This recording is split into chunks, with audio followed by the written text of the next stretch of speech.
Alrighty, good evening. Welcome to Nikos. I'm Jonathan Albin, and this is the Game Master's Guide. Tonight we are going to be looking at some quick tips, tricks, and techniques that will make your games outstanding. And we're going to start right here at the very beginning. Before we do so, make sure that you go down below and press all the buttons so that the algorithm will know that you're part of our audience. And let's get started, shall we?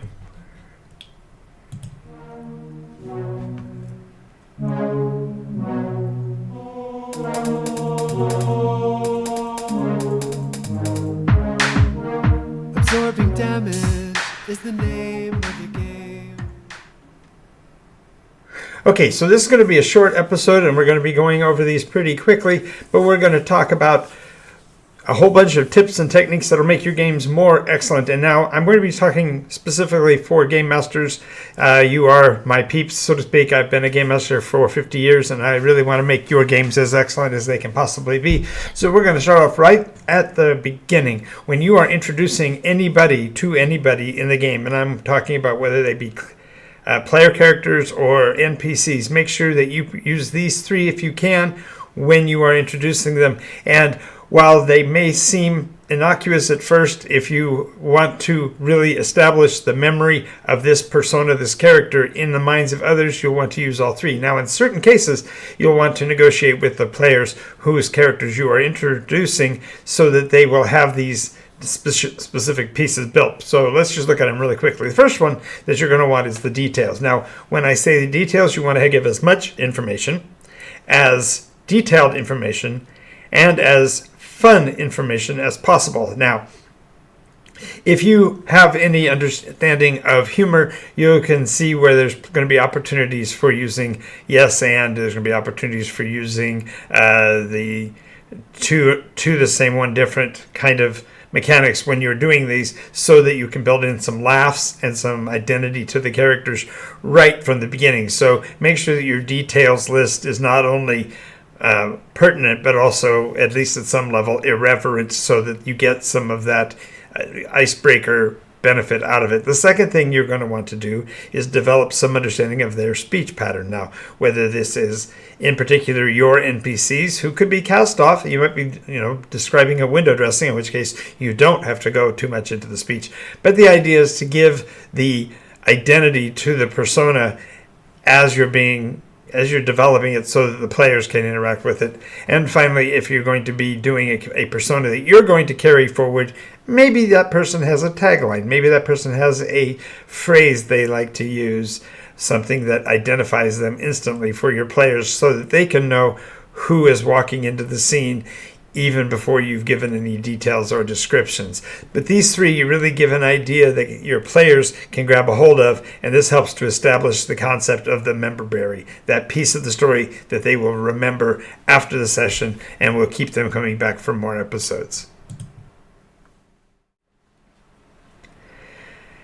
Now, the second thing you're going to want to develop is a form of dice rolling ritual, and this can be by persona, or this can be for you as the table in reference, so that the players can know. For example, in the case of my situation, I have a dice rolling tray, and I bring it out and set it up, and then I do 2 or 3 practice rolls, and then I tell the players that we're ready to start. And I do this so that they can watch those dice rolls initially, because it will give them a feel on whether or not they think they're going to be more lucky tonight than usual, or they're going to be more circumspect. Because if they perceive of, say, 3 rolls out of 3, I've rolled really good numbers, and on another night, 3 rolls, I've rolled really bad numbers, there's a difference in the way your players respond to those dice mechanisms. And so you want to give them the opportunity so that they will be able to take the game and lift it into their own realm and make it theirs. Also, establishing these die rolling mechanisms, these rituals, provide them with a feel for the persona that they are interacting with. So if they are, for example, verbally and physically sparring with one of your villains, they have a real clear understanding of what that villain is like in terms of his banter, his cleverness. Perhaps he's got a biting sense of humor, and using that in your die rolling. So as you prepare the roll, you use his tagline or a catchphrase or whatever. You're giving them the feel that that die roll is associated directly with the villain, and therefore, good or bad, you've given them a feel of whether they feel lucky in that particular scene or whether they should be more circumspect. It's amazing to watch how players respond to this because of the very mystique of, say, the gambler's paradox and such, where they go, oh, he's rolled bad all night, so it's time for him to get a new number, good number, and therefore they take risks and perhaps make chances they wouldn't otherwise.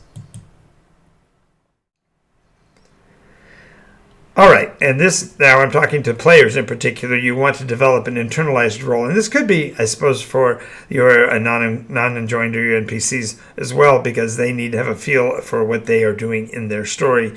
You know, they say that everyone has a story, and that would include your non-enjoined or your NPCs. And when you have that person, they know what their job is. So, for example, if somebody's going to milk the cow, then they are going to get nervous when you slow them down because they're not getting to their job.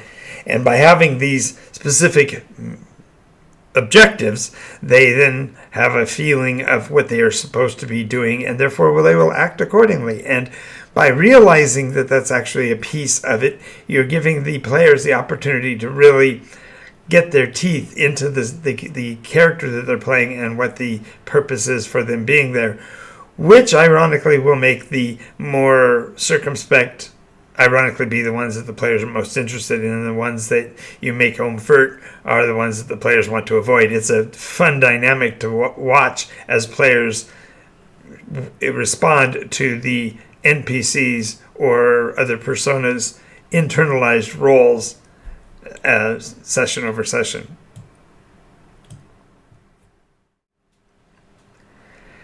Now I'm going to talk about the player priorities, and I'm going to tell you that the priorities that the players should have really comes down to, let me get rid of this silly thing. Realize I still had it around my head. The player priorities really should be story, then character, then attributes, then ultimately the rules fall way down that category. I've got them basically here. You're going to be looking at which of these would be the inverse priority. So the least important thing you'd have to worry about when you're playing the game, or you should have the least particularly, is the actual master book of the game. The idea of whatever your game mechanic is, the game master's responsibility is really tracking and making sure that you're following against the rules that he has placed in place. Since in some cases he may have to circumscribe the rules, it's really important to have them well known by the game master, but not necessarily by the players, because it's not really a priority.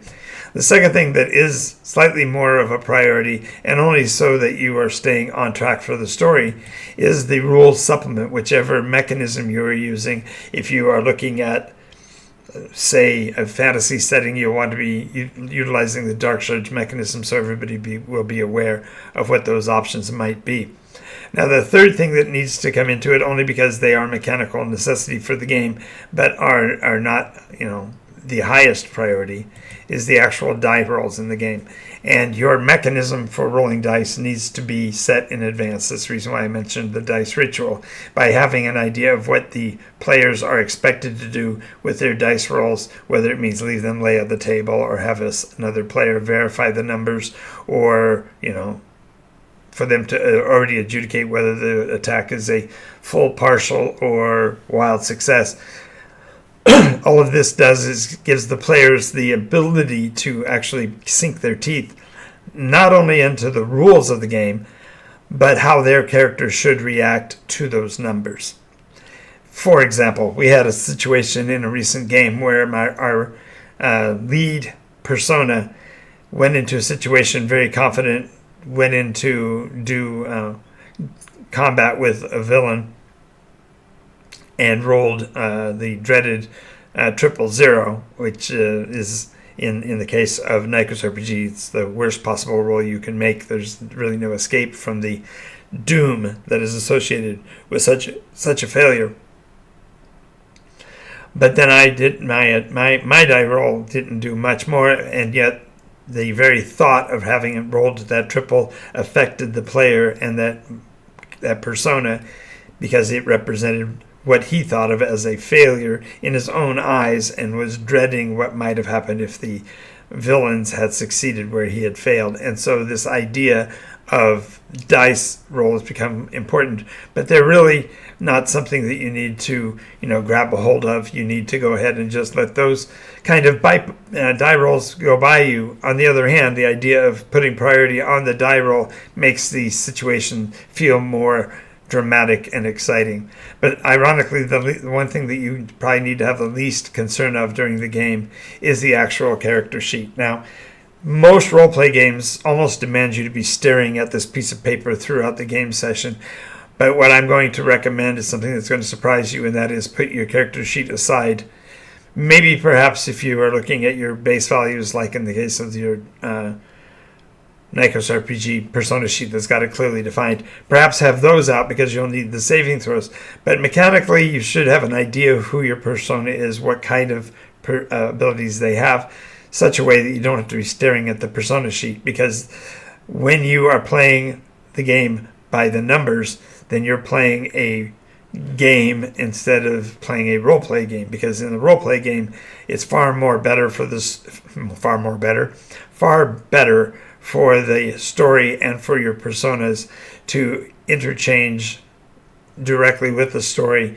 And as I said, a friend of mine's got a really great t-shirt that says "Bad roles make great role play," and it's absolutely true. And so by focusing away from the persona sheet and more onto the personality of your persona, your character, the more dynamic your play sessions will be, and it keeps your player priorities in place.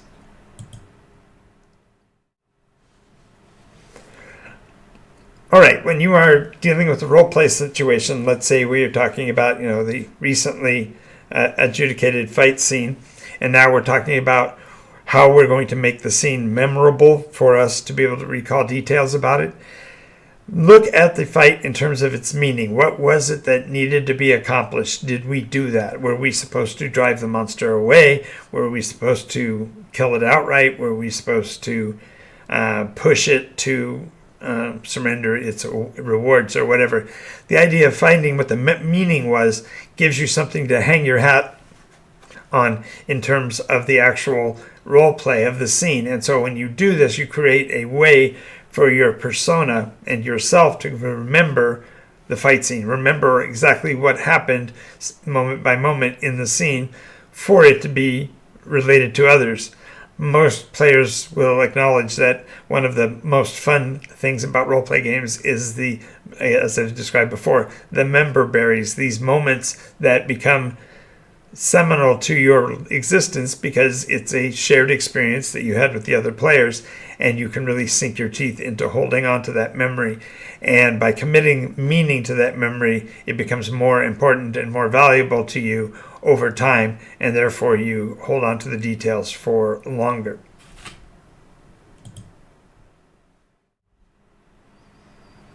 All right.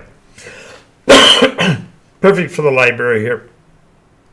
There's nothing wrong with lots of notes. I've got several players who actually, when they started playing, they brought with them a logbook, and they utilized that, taking notes incessantly about what's going on in the game. Not only the scenes they are a part of, but scenes that other players may be handling in solo, so that they can act as the collective conscience should that player forget his moment and therefore need the other players to remind him what happened in the scenes. There's absolutely nothing wrong with that. As a matter of fact, the argument would be that a person who has fewer notes has more problems than a person who has many notes, although the person who has many notes may have more confusion.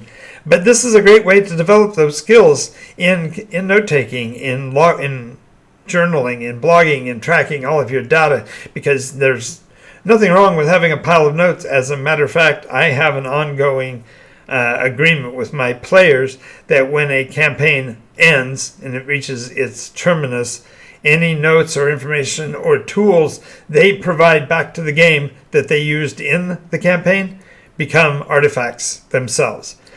So, for example, a player by the name of Lorathal provided with me his endgame notes for the entire campaign that he had played in. And so Lorathal's log became a item that was sought after by other players because they could grab interpretations and insight from what that individual player had done when he had been a player in the game.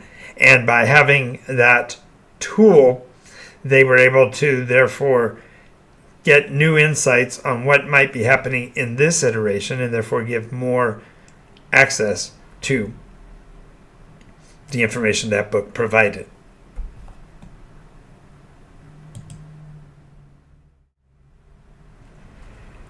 Now, when you're playing a role-play game, this is an idea for you as the players that you may not have considered, and that is try to play with the story in mind. Many times a game master will have built out what he has planned for his story, and perhaps he's transparent. Perhaps he's made it very clear which way he wants to go. It doesn't mean that you have to play into that. You don't have to lean into the curve, so to speak, and give the game master precisely what he wants. Instead, you can actually hold his feet to the fire by driving the story perhaps in a different direction than he intended. And by doing this, you're actually honoring the story by giving it room to breathe and grow. This, therefore, again, will tie into your memory berries, your member berries, because you will have been creating a fertile ground for the story to add new dimensions and new emotions that hadn't been expected. And this will definitely become a great push-pull with your game master to make the story richer and more developed than perhaps he ever expected.